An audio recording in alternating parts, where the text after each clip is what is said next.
Muy buenas, aquí estamos de nuevo en una lista de reproducción. Eh, para, el- para los alumnos tanto de Matemáticas 2 como para los de Matemáticas aplicadas a las ciencias sociales, ahora que estoy haciendo este vídeo un 10 de marzo del 22, pues el título les puede sonar, más principalmente a los del ámbito de ciencias sociales, porque es el tema desarrollado en el curso anterior. No así para los de Matemáticas 2, que por lo menos ya digo, a estas alturas, pues todavía sin el cambio de normativa, en primero de bachillerato solo veían las distribuciones bidimensionales. Sin embargo, en las matemáticas de cuarto, en lo que antes se llamaban menos lo que a día de hoy se llaman matemáticas las académicas, sí que hay un tema que es el de estadística y de probabilidad, en el cual veían más o menos lo que es la primera parte de este vídeo, por eso les puede resultar conocido. Vuelvo a decir que lo que vamos a ver en este vídeo, por lo menos hasta más o menos la mitad, los primeros 5 vídeos, pues son otros vídeos que ya están colgados en dos listas de reproducción, una de cuarto de la ESO, como decía, de matemáticas académicas, y otro en las matemáticas aplicadas a las ciencias sociales 1, de primero de bachillerato. Solo que después hay una ampliación de ese tema. Ya digo, a lo mejor os resulta un poquito extraña la distribución del tema. Claro, lo que voy a hacer es no volver a hacer de nuevo el temario, es decir, aprovecho lo que tengo hecho hasta en primero de bachillerato y le añado lo que sería la parte nueva de segundo, aunque el orden no sería el adecuado. Pero bueno, eso evidentemente sí con las explicaciones que yo vaya dando en clase, pues os iré indicando el orden. Pues lo dicho, lo que vamos a tratar aquí, a lo mejor pues el tema que aparece en los temarios sería por un lado probabilidad y por otro serían las distribuciones, que serían la binomial y la normal, en el caso de matemáticas 2. Y vuelvo a decir, en las matemáticas implicadas, pues este tema va un poquito de repaso de lo visto hasta la binomial en el curso anterior y se añaden pues toda la parte de la axiomática, la ampliación de la axiomática de Kolmogorov y lo que sería el teorema de Bayes y la probabilidad total. Así que nada, como muchos decíais que preferíais tener una lista de reproducción y no ir buscando de otros cursos, pues por eso tengo hecha esta lista con lo que es aprovechando lo de las matemáticas aplicadas a las ciencias sociales 1 y la ampliación a lo que acabo de comentar hace un momento. No me extiendo más en la introducción, que ya llevamos un buen rato. Pues lo que vamos a ver en este primer vídeo sería, vamos a ver la terminología que vamos a utilizar, pues lo que son experimentos aleatorios, sucesos, la unión, la intersección, el contrario. Vamos a verlo ya que es la probabilidad y alguna de las primeras propiedades que extenderemos en la tercera parte de esta lista y veremos cómo calcular probabilidades en experiencias sencillas. Así que vamos con ello. En primer lugar, vamos a ver un poquito la terminología con la que vamos a trabajar. Bien, pues en este tema vamos a trabajar con experiencias aleatorias. El concepto de aleatorio pues viene asociado a suerte. Lo contrario serían experiencias deterministas, es decir, evidentemente si yo tiro un balón al aire, pues ese balón va a acabar cayendo, ¿vale? Entonces no tiene mucho sentido estudiar eso. Entonces vamos a estudiar ciertas experiencias en las cuales nosotros sabemos el resultado que puede darse, o todos los resultados que puede darse, pero no podemos predecir con exactitud qué resultado se va a dar. Esas son las experiencias aleatorias. Bien, el concepto en inglés sería el random. Y bueno, pues lo dicho, son aquellas que no podemos predecir el resultado de antemano. Cada vez que ocurre una experiencia aleatoria, ocurre lo que se denomina un suceso. Y este puede ser de dos tipos, o bien elemental o bien compuesto. El elemental es aquel que contiene un único resultado.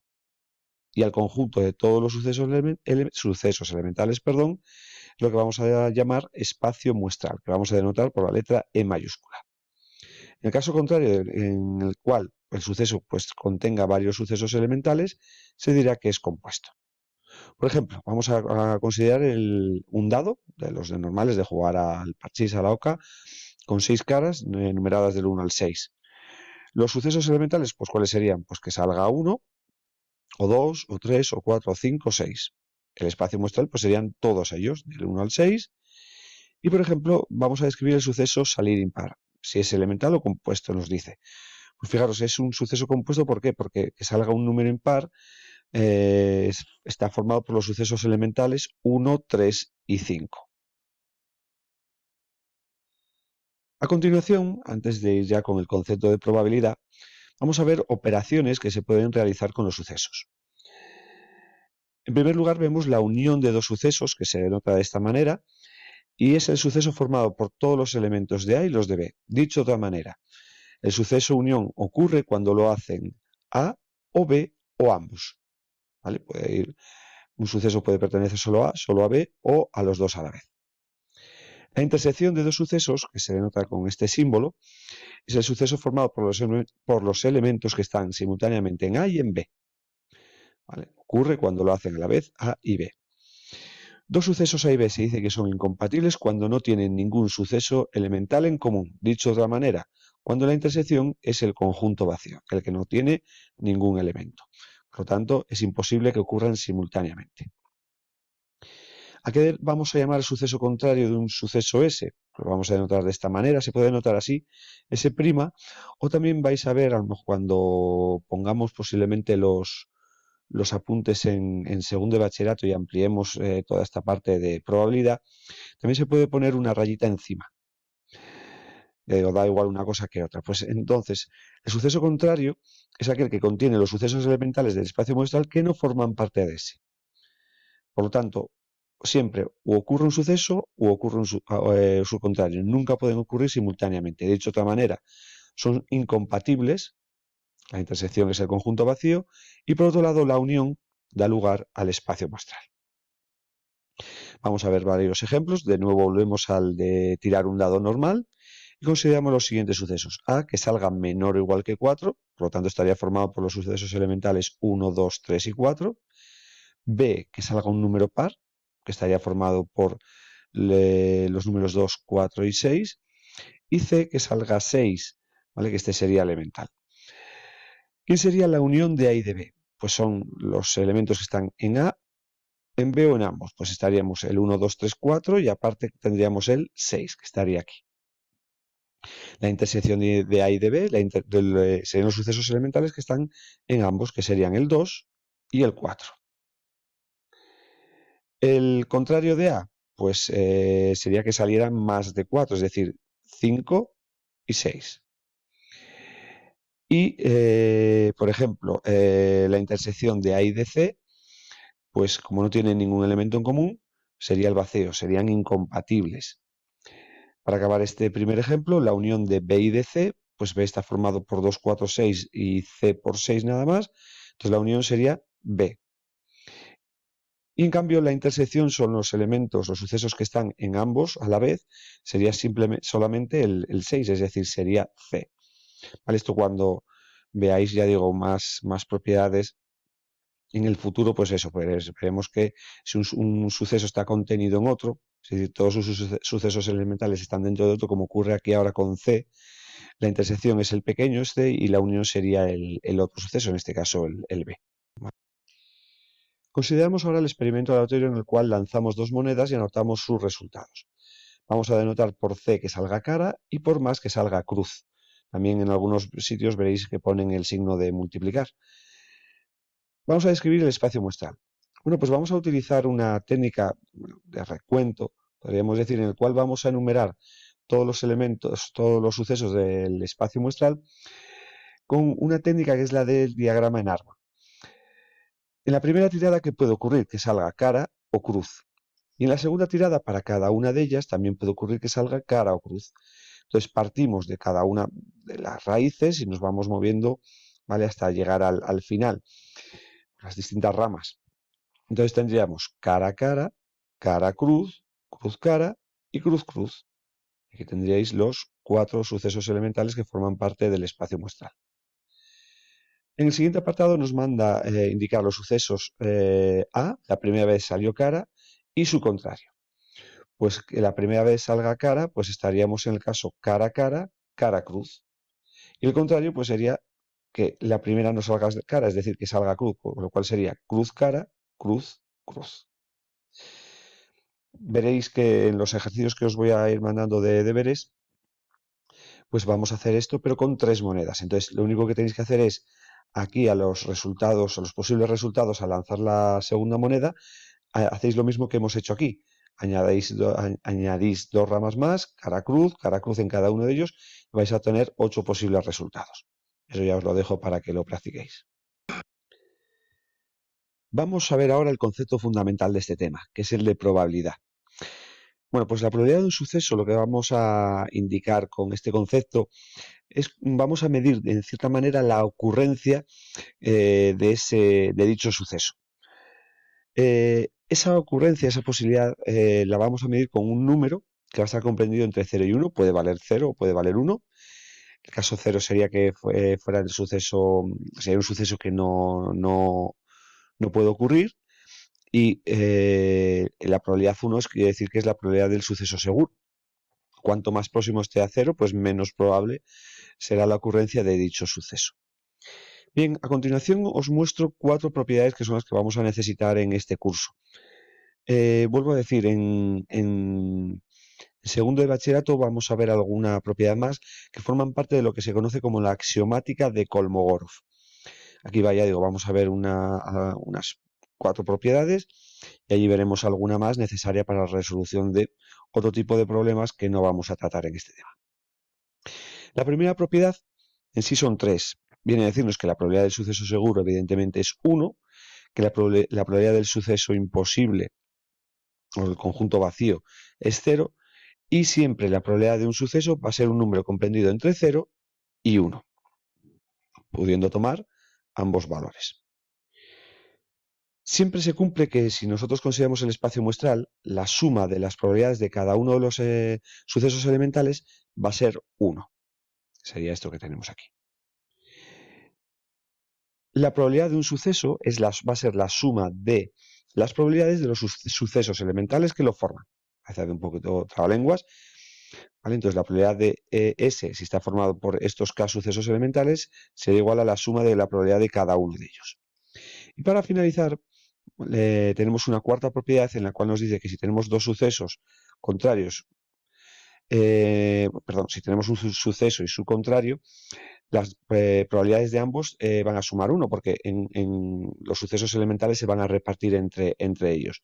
Con lo cual, la suma de las probabilidades de un suceso y la de su contrario tiene que ser 1 y por tanto se cumple que la probabilidad del suceso contrario es igual a 1 menos la probabilidad del suceso.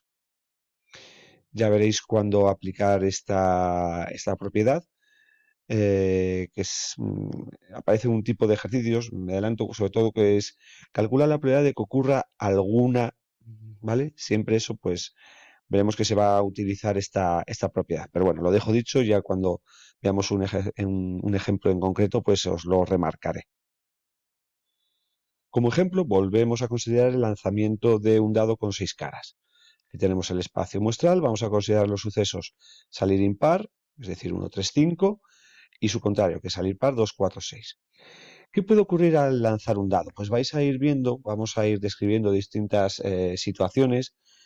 Un dado puede estar, que sea un dado perfecto, un dado correcto, en el cual pues las probabilidades de cada uno de los sucesos elementales es la misma, son todos equiprobables, se dice, que tienen la misma probabilidad. En este caso, como hay 6 posibilidades, cada uno de ellos va a tener una probabilidad de un sexto. Evidentemente, si sumamos las 6 probabilidades, van a sumar 1. ¿Cuál sería la probabilidad de que salga impar? Como está formado por los sucesos 1, 3 y 5, pues sería la probabilidad de que salga 1 más la de 3 más la de 5. Como todos tienen probabilidad de un sexto, 3 por un sexto, 3 sextos, que es un medio.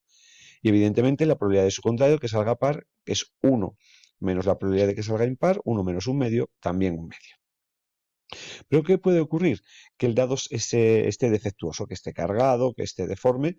Entonces ya los sucesos elementales ya no van a tener la misma probabilidad, no van a ser equiprobables, ¿vale?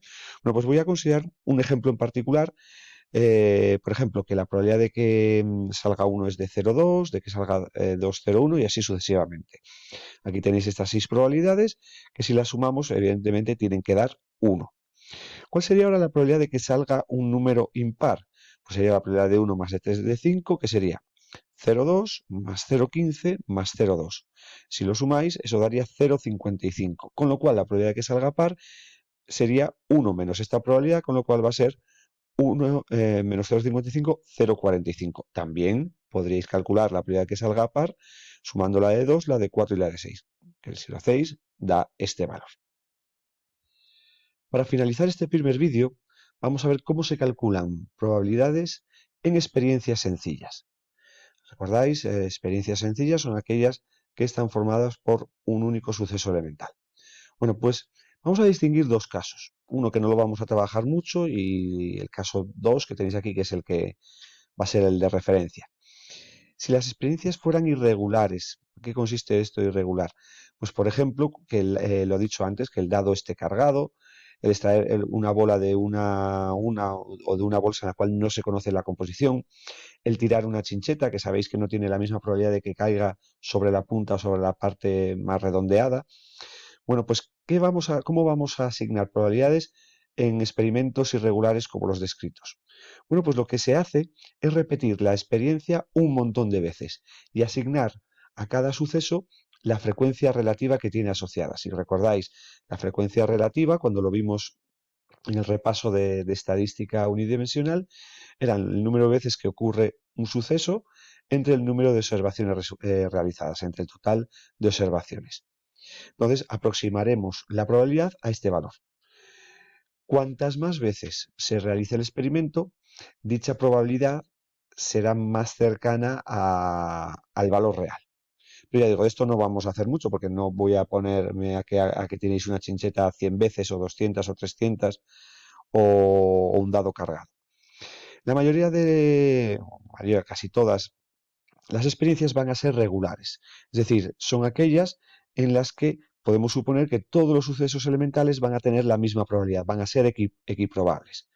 Bueno, pues en ese caso la probabilidad del suceso se halla mediante lo que se conoce como la ley de Laplace, la cual dice que la probabilidad de un suceso es igual al número de sucesos elementales de que consta ese partido del número de sucesos elementales total. Dicho de otra manera, que es la que más o menos soléis quedar con ella. Número de casos favorables al suceso entre el número total de casos posibles. Bueno, pues para acabar este vídeo y para que veáis cómo funciona la ley de Laplace, vamos a ver varios ejemplos. En el primero vamos a lanzar un dado con forma de dodecaedro, es decir, que tiene 12 caras, las cuales van a estar numeradas del 1 al 12. Pues nos pide probabilidad de que salga un 8. Pues sería casos favorables solo 1 entre 12 posibles. Y lo dejamos así, no vamos a poner decimales. Probabilidad de que salga menor que 3. Pues menor que 3 es que salga 1 o 2. Entonces hay dos casos favorables de 12 posibles, lo que es lo mismo un sexto simplificado. Probabilidad de que salga impar. Pues impar sería 1, 3, 5, 7, 9 y 11. Es decir, en total 6 casos favorables de 12 posibles, o lo que es lo mismo simplificado, un medio. Probabilidad de que salga un número primo. Pues los números primos serían del 1 al 12, el 2, el 3, el 5, el 7 y el 11. Con lo cual habría 5 casos favorables, por lo tanto la probabilidad sería 5 partido de 12. ¿Y cuál sería la probabilidad de que saliera un número mayor que 4 y menor que 8? Pues para que cumpla estas dos condiciones, en los casos favorables son el 5, el 6 y el 7. 3 casos favorables, por lo tanto la probabilidad sería 3 partido de 12, 3 casos favorables de 12 posibles, o simplificado, un cuarto. Vamos con un ejercicio que yo voy a trabajar mucho en estos apuntes y sobre todo en la parte de deberes. Dice lo siguiente: lanzamos dos dados correctos y anotamos las diferencias de las puntuaciones en positivo, es decir, tiramos dos dados, anotamos lo que ha salido y hacemos la resta, siempre en positivo. Indica el espacio muestral y la probabilidad que tiene cada caso. Bueno, pues en este caso de lanzamiento de dos dados, que vuelvo a decir, en deberes pues tendréis, no sé, la suma o el mayor o el menor, es un ejercicio que es muy recurrente en mis apuntes, ejercicios, incluso en exámenes. Lo que vamos a hacer es una tabla de doble entrada. Entonces, aquí tenemos anotadas los posibles resultados de uno de los dados y aquí el otro. Entonces, lo que tenemos que hacer es, una vez que sabemos lo que ha salido, restar, pues 1 menos 1, 0, 2 menos 1, 1, 3 menos 1, 2, y así sucesivamente. Fijaros, 2 y 1, pues 2 menos 1, 1, 2 menos 2, 0. ahora cojo el mayor, 3 menos 2, 1, y así sucesivamente. Vais obteniendo todos los posibles resultados. Entonces, fijaros que el espacio muestral, cuando restamos los resultados de las dos caras de los dos lanzamientos, la resta puede dar desde 0 hasta 5, que sería el espacio muestral. Bueno, pues ¿qué vamos a hacer para calcular las probabilidades asignadas a cada uno de los sucesos elementales? Pues contar casos favorables y dividir entre el número de casos posibles, que si os fijáis, tenemos 6 por 6, 36. Probabilidad de que salga 0, pues contamos los ceros, que serían los que estarían en esta diagonal, que hay 6. 6 partido de 36, un sexto. Probabilidad de que salga 1, mirad, los unos los tenemos aquí, 5 casos, y otros 5 aquí debajo de esa diagonal. Pues 5 y 5, 10 partido de 36, simplificado, 5 partido de 18. Los doses, pues aquí tengo 4 y aquí tengo otros 4. 8 partido de 36, dividido entre 4, 2 novenos. Probabilidad de que salga 3. Pues los 3 tenemos 3 aquí y 3 aquí. 3 y 3, 6, partido de 36, un sexto. Probabilidad de que salga 4, 2 y 2 son 4, partido de 36, un noveno. Y por último, la probabilidad de que salga 5, hay dos casos de 36, lo que es lo mismo, 1 partido de 18. Para acabar este ejemplo, dice, calcula la probabilidad de que la diferencia sea mayor que 3. Pues en este espacio muestral, que sea mayor que 3, sería la probabilidad de que salga 4 más la probabilidad de que salga 5, que las tenemos aquí. ¿Vale? Fijaros que no las he puesto simplificadas, porque tendría que calcular el mínimo con un múltiplo. Las pongo con denominador 36, lo sumo y simplifico. Y para finalizar este primer vídeo, vamos a trabajar con otro de los ejemplos recurrentes, una baraja española. Sé que ya no se destila mucho y que muchos no habéis tenido nunca una baraja española en la mano, otros pues sí porque jugáis con familiares, pero ya digo, hay gente que desconocéis totalmente lo que es una baraja, pero bueno, es lo que tiene ahora esta sociedad, que mucho móvil y poca baraja. Bueno, estos son cosas de historietas del abuelo. Bueno, pues si no entendéis lo que digo, pues os vais a internet y lo miráis, pero una baraja española vamos a considerar la de 40 cartas. Es decir, la que tiene por cada, hay 4 palos, oros, copas, espadas y bastos, y cada palo tiene 10 cartas, que son el as, que es el 1, 2, 3, 4, 5, 6, 7, la sota, el 10, el caballo y el rey. Alguno podrá decir, no, falta el 8 y el 9. ¿Vale? Esas cartas las vamos a quitar. Son de un juego que se llama Chinchón, también se utilizan en otros, pero principalmente un juego que se llama, ya digo, el Chinchón, en el cual también hay comodines a veces. Pero ya digo, vamos a considerar as, 2, 3, 4, 5, 6, 7, sota, caballo y rey. Una cosa, a la sota, caballo y rey las vamos a llamar figuras. ¿Vale? Entenderéis cuando veáis una baraja, pues que aparecen, eh, por ejemplo, en el 3 de copas aparecen 3 copas nada más. En el rey, en el caballo, en la sota de copas, pues aparece una figura sujetando esa copa o el oro, la espada, ¿vale? Eso son figuras. Si os dicen que la figura es también el as o otra cosa, antiguamente el as también venía con alguna figura, pero nada. Las figuras, sota, caballo y rey. Bueno, pues una vez descrito esto, que es lo que he dicho que vamos a tardar más, vamos a considerar esa baraja con 40 cartas y vamos a sacar una única carta. Y vamos a calcular las siguientes 4 propiedades. Probabilidad de que salga un as. Pues un as, con el número 1, tenemos una por cada palo, el as de copas, el as de espadas, el as de oros y el as de bastos. Pues casos favorables, 4 entre 40 cartas, que son los casos posibles, simplificado, 1 partido de 10. Que salga un oro. No estoy diciendo que salga el 1 de oros, el as, ¿vale? Pues yo diría el as. Que salga un oro, pues hay 10 oros de 40 cartas, simplificado, un cuarto. Que salga una figura, os lo he dicho, una figura son las sotas, caballos y reyes que hay en la baraja.